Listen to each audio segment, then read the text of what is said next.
सेना सत्तेतली राष्ट्रवादी आहे का?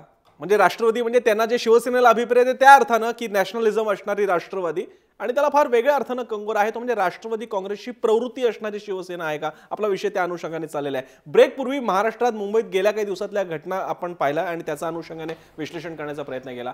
या सगळ्याचा संदर्भ लोकल पॉलिटिक्सला आहे, तो म्हणजे आगामी कडोंपा निवडणूक. आपल्यासोबत दिलीप शिंदे आहेत. दिलीपजी, आता जी काय खणाखणी चाललेली आहे ही वाटताना आपल्याला वाटते अरे काय इंदू मिलचं प्रकरण आहे, काय हे सुधींद्र कुलकर्णीचं प्रकरण आहे, पण कल्याण डोंबिवलीपर्यंत याचे पडसाद तुम्हाला उमटताना दिसत आहेत का? खास करून जेव्हा अजूनही यांची युती जाहीर झालेली नाहीये. नक्की, कारण हे सगळे जे राजकारण आजकाल जे चाललेलं आहे कल्याण डोंबिवली महापालिकेचं इलेक्शन डोळ्यासमोर ठेवूनच आहे. बरं, कारण मागच्या इलेक्शन, महापालिकेचं इलेक्शन असेल किंवा विधानसभेचं इलेक्शन असेल, शिवसेनेचा जो बालेकिल्ला होता तो बालेकिल्ला आता तिथे दिसत नाही. कारण 4 आमदार आहेत, 4 आमदारपैकी एकच आमदार हा शिवसेनेचा आहे. तो सुद्धा मनसेकडे जागा खेचून शिवसेनेचे सुभाष भोईर आलेत. ग्रामीणमध्ये, शहरामध्ये 2 बीजेपीचे आहेत, एक अपक्ष आता ते बीजेपीकडे गेलेले आहेत. आणि जे कल्याण हा बालेकिल्ला होता प्रॉपर जिथे महापालिका आहे ते आतापर्यंत शिवसेनेचाच आमदार असायचा. मागच्या टायमाला मनसेने ती जागा खेचली होती. त्यामुळे गेल्या विधानसभेचे इलेक्शनचं आणि लोकसभा मतदारसंघाचा विचार केला तर शिवसेनेचे बालेकिल्ला तसा दिसत नाही. आणि तो खेचण्यासाठी आता हे जे प्रयत्न चाललेत हिंदुत्व, कारण ह्याच्यामध्ये आता बरेच कांगोरे पुढच्या भाजपच्या मनात काय स्थानिक भाजप, मला 2 गोष्टी सांगा की भाजप आणि शिवसेनेच्या कल्याण डोंबिवली युनिटला मुळात युती व्हावी असं वाटतंय का? नक्कीच त्यांना युती नको आहे, दोघांनाही नको आहे.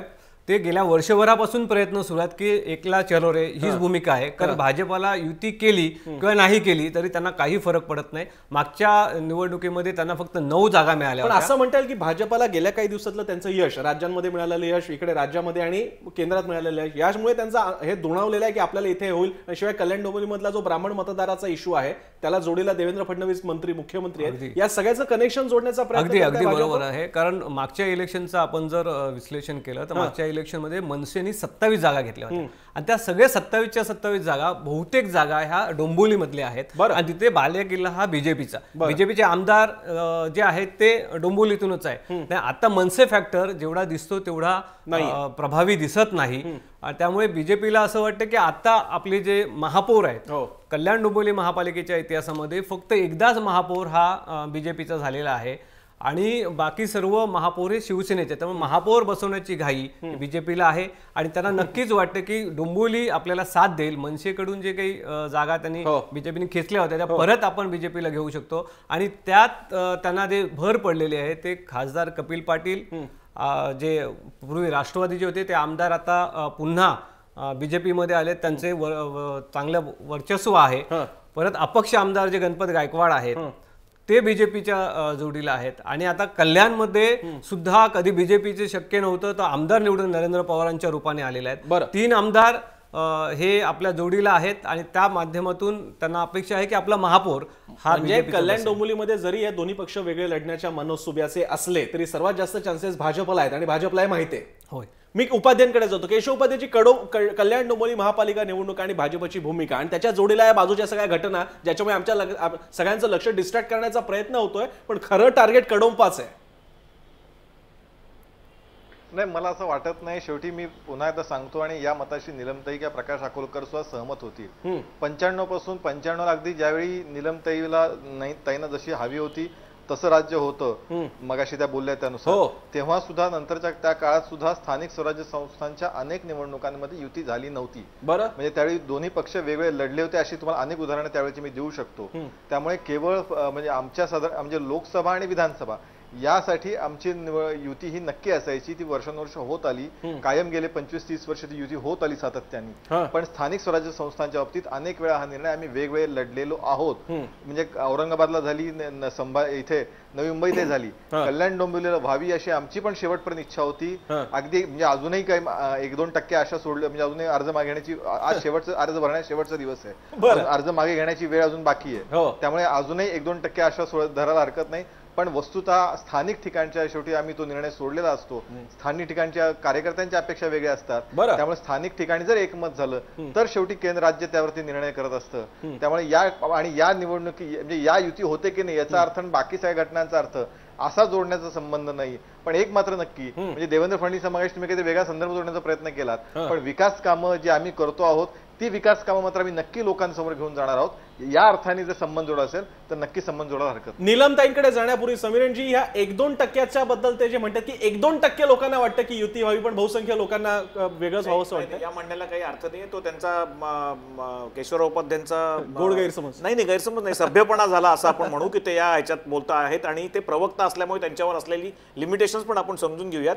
आपलं आकलन असं आहे, जसं आता आपल्या प्रतिनिधींनी पण सांगितलं, तिथे वैयक्तिक पातळीवर दोन्ही पक्षांना कल्याण डोंबिवलीमध्ये कुठलीही युती नकोय, ही गोष्ट सत्य आहे. आणि ही युती नाही झाली तर सगळ्यात जास्त फायदा कोणाचा होणार आहे, तर तो भाजपचा होणार आहे. हे शिवसेनेला नक्की माहिती आहे आणि म्हणूनच राष्ट्रवादाचं कार्ड आता बाहेर काढणं शिवसेनेला भाग पडतंय. याचं कारण आणखीन एक गमतीदार उदाहरण मी सांगतो. आज दुपारी जय महाराष्ट्राने जेव्हा काही सर्वसामान्य माणसांच्या प्रतिक्रिया घेतल्या की आज या राष्ट्रवादाचं जे काही 2 दिवस मागच्या जे चालू आहे, जे काही आंदोलन शिवसेनेने केलं त्याचा सर्वसामान्य माणसावर काय परिणाम होतोय, तर त्या रिॲक्शन अर्थातच मिक्स झाल्या. काही लोकांना वाटलं की नाही असा राष्ट्रवाद कोणी दाखवायलाच पाहिजे, काही लोकांना वाटलं की नाही राष्ट्रवाद असं दाखवायची काय पद्धत आहे, बोलून आपल्याला निषेध करता येतो किंवा निषेधाच्या आणखी इतर पद्धती असतील. हे काहीही जरी असलं तर या दोन्ही पक्षांना एकमेकांना दोघंही चांगले ओळखून आहेत. दोघांना माहिती आहे की आपण कितीही प्रयत्न केला तरी स्थानिक पातळीवर शिवसेना भाजप जमणं शक्य नाही आणि त्याच नोटवर पुढे जायचं असेल तर मतदारांना आकृष्ट करून घेण्याकरता वेगवेगळी कार्ड्स काढणं आवश्यक आहे. नीलमताई, मला तुमच्याकडे यायचं आहे, तुम्हाला भरपूर वेळ देणार आहे, पण अकोलकर पहिल्यांदा एक मुद्दा म्हणताय.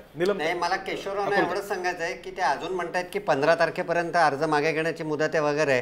माझ्या माहितीप्रमाणे बी फॉर्म ज्याला सिम्बॉल अलॉटमेंट होते ते या वेळेला उमेदवारी अर्ज भरतानाच करावी लागते. त्यामुळे आज ही युती अक्षरशः तुटलेली आहे. फक्त सांगत का नाही तुम्ही लोक की आम्ही एकमेकांच्या विरोधात लढणार आहे, कारण पूर्वी तुम्ही लढला होता ते मान्य आहे. आणि छोटीशी वेगळी आठवण म्हणजे एका डोंबिवलीच्याच निवडणुकीच्या वेळेला गोपीनाथराव मुंडेंनी 100% भाजपची भाषा केली होती आणि मग बाळासाहेबांनी रुद्रावतार धारण केल्यावर त्यांना ते शब्द पुन्हा आपल्या गिळून टाकावे लागले होते. उपाध्यायांना प्रश्न होता, मी आठवण करून दिली फक्त त्यांना की कोणीच सांगत नाही की युती तुटली आहे म्हणून. नीलमताई, मी आपल्याला विचारतो, केशव उपाध्यायांनी आता भाजपची भूमिका सांगताना असं ते म्हणाले की राज्य आणि केंद्र बाजूला जर का युती वगैरे आमची असली तरी स्थानिक स्वराज्य संस्थांच्या बाबतीत आम्ही अनेकदा वेगवेगळे लढलेलो आहोत. हा फार महत्वाचा संकेत आहे नीलमताई, आणि हा संकेत आपल्याला 2017 पर्यंत सुद्धा खेचता येऊ शकतो. शिवसेना भाजप शिवाय 100% शिवसेनेसाठी तयार आहे का? तयार आहे म्हणजे तयार आहेच ना. आम्ही 100% आहोतच, बऱ्याच ठिकाणी ग्रामीण भागात तर आहोतच, असा आमचा दावाच आहे. पण दुसरं मला असं वाटतं की केशव उपाध्यायांनी जी एक आशादायी परिस्थिती मनात आहे ती त्यांच्या दाखवली की अजून आपण विड्रॉलची वेळ गेलेली नाहीये. नीलमताई ते 1-2% म्हणाले. 1-2% म्हणाले नीलमताई त्या. आता असं आहे काय माहितीये का की तुम्ही आता असं ना उगाच आमचा वाद एन्जॉय करू नका. बरं का, प्रकाश त्याच्यानंतर प्रसन्न आणि समीरण, मला स्वतःला असं वाटतं की या सगळ्या परिस्थितीच्या मध्ये पहिली गोष्ट एक तर 27 गावांचा मुद्दा झालेला आहे, तो खूप मोठं झालंय. आणि सन्माननीय मुख्यमंत्री देवेंद्रजी फडणवीस यांनी त्या संदर्भात जी भूमिका घेतली ती म्हणजे मी असं म्हणेन की उच्च न्यायालयाने याबद्दल एक स्वतः स्पष्ट केलेलं आहे गोष्ट, आणि ती परत त्याचा अंतर्भाव करायला लागला. म्हणजे हे निवडणूकच्या मधला कलाटणी देणारा मुद्दा झालेला आहे तो जो आहे तो. आणि त्यामुळे हे वैयक्तिक स्वरूपाचे काही मतभेद नाहीयेत शिवसेना भाजपमध्ये. एक दुसरं असं आहे की शेवटी असंही आहे ना, आता नाशिक 2012च्या महानगरपालिका निवडणुकीमध्ये एक वस्तुस्थिती आहे की तेव्हा आमची युती झाली नव्हती. तिथे शिवसेना भाजप स्वतंत्र लढलेले होते. त्याच्यामुळे अनेक स्थानिक स्वराज्य संस्थांच्या जिल्ह्यांच्या मध्ये विशेषतः विधान परिषद निवडणुकीमध्ये युती होत नाही. तिथे अपक्ष उमेदवार भाजप आणि राष्ट्रवादी असं संभाजीनगरमध्ये होऊन ते एक उमेदवार तिथे निवडून आलेले होते आणि आमचा शिवसेनेचा अधिकृत उमेदवार पराभूत झालेला होता. त्याच्यामुळे आणि काही ठिकाणी असंही होतं की स्वतंत्र लढून सुद्धा त्याच्यानंतर निवडून आल्यावरती परत युती होते किंवा दोघांना एकालाच एकतर्फी मिळालं यश तर मग प्रश्न संपतो जो आहे तो. त्यामुळे मला स्वतःला असं वाटतं की कल्याण डोंबिवलीमध्ये मात्र एक जो समीरण वाळवेकर निष्कर्ष म्हणतायत की दोघांना इच्छा नाहीये, तर मला दुसरं असं वाटतं की खूप वर्ष जेव्हा एकत्रित काम केलेलं असतं तेव्हा असे खूप कंगोरे तयार झालेले असतात आणि एकदा आता स्वतंत्र लढूया अशा पद्धतीने स्थानिक पातळीवरती सगळ्याच पक्षांना वाटत असतं. परंतु पक्षांनी प्रयत्न केला नाही का एकत्र येण्याचा? प्रयत्न केला. शिवसेना भाजप दोघांच्याही बोलणी चालली होती. बरं, आता वरती इथे राज्यामध्ये सत्तेत असताना केवळ नाटक करण्याचं तर काही कारण नव्हतं यामध्ये. त्यामुळे आमची इच्छा होती युती करायची, पण एकूण सगळ्या परिस्थितीमध्ये युती होऊ शकत नाहीये असं आजच्या घडीला तरी चित्र दिसतं आहे. पण मला अजून एक सांगायला पाहिजे मुद्दा म्हणून की कल्याण डोंबिवलीचा जो उल्लेख केला मग अशी विशेषतः शिंदेंनी मतदारांच्या संदर्भामध्ये की गेल्या वेळेला जो मतदार मनसेकडे गेला होता तो आता कुठे जाईल किंवा काय येईल, तर इथे मला सांगायला पाहिजे की तो जो मतदार आहे तो मतदार हा प्रत्येक निवडणुकीत वेट अँड वॉच करत असतो. बरं, कल्याण डोंबिवलीमध्ये याबाबतीत अकोलकर एखादेच मान्य करतील माझं की मलंग गडावरच्या प्रश्नापासून मनोहर जोशी असल्यापासून आनंद दिघे असल्यापासून शिवसेना एक सातत्याने सुसंगत भूमिका राबवत आलेली आहे या संदर्भाची आहे ती. दुसरं महत्वाचं असं की कल्याण डोंबिवली मी असं नाही म्हणणार सगळे प्रश्न सुटलेले आहेत किंवा काय, पण इसिस सारख्या संघटना कल्याण डोंबिवलीमध्ये मूळ धरता आहेत. MIM सारखे लोक प्रत्येक ठिकाणी असं उछलत आहेत वादविवाद जे आहेत ते. अशा वेळेला जो मतदार आहे तो सुद्धा द्विधा पद्धतीने काही वेळेला शाकाहारी मांसाहारी या वादांमध्ये सुद्धा सापडवला जातो आहे. या पार्श्वभूमीवरती मला स्वतःला असं वाटतं की केवळ हे सत्तेचे वाद नाहीयेत तर कशा प्रकारनी राजकारण चालणार आहे, कशा प्रकारनी इथे भूमिका चालणार आहे. आणि इथे आम्हाला स्पष्ट सांगायला पाहिजे की प्रबोधनकारी भूमिका जी आहे ती शिवसेनेची कायम राहिलेली आहे. आम्ही कधीही सती प्रथा किंवा अशा गोष्टींचं निलम त्याबद्दल तर वादच नाही. शिवसेनेने कधी असे मुद्दे मांडलेले नाहीयेत आणि रादर त्याला विरोध केलेला आहे. अगदी कोल्हापूरच्या महालक्ष्मीचा सुद्धा विषय आपल्या समोर आहे. पण इथे एक छोटासा आपण ब्रेक घेणार आहोत आणि ब्रेकच्या नंतर एक महत्वाचा प्रश्न, कल्याण डोंबिवली महापालिका हा एक भाग झाला, पण जर का दोन हिंदुत्ववादी पक्षांपैकी एकाला निवडायची वेळ आली तर कुणाचं हिंदुत्व कुणाला जास्त अपील केलं जातं लोकांकडून, त्याचं काही थेट उत्तर आहे का, त्याचा धांडोळा घेऊयात. आणि भाजपच्या डोळ्यासमोरचं लक्ष तरी कसं आहे, 2014 त्याच्यानंतर 2015 त्याच्यानंतर 17 कशा प्रकारे भाजपची वाटचाल चालू आहे, मनात काय चाललंय, काही संकेत आताच मिळालेले आहेत. ब्रेक नंतर आणखी सुद्धा शोधूयात. पाहत राहा लक्षवेधी.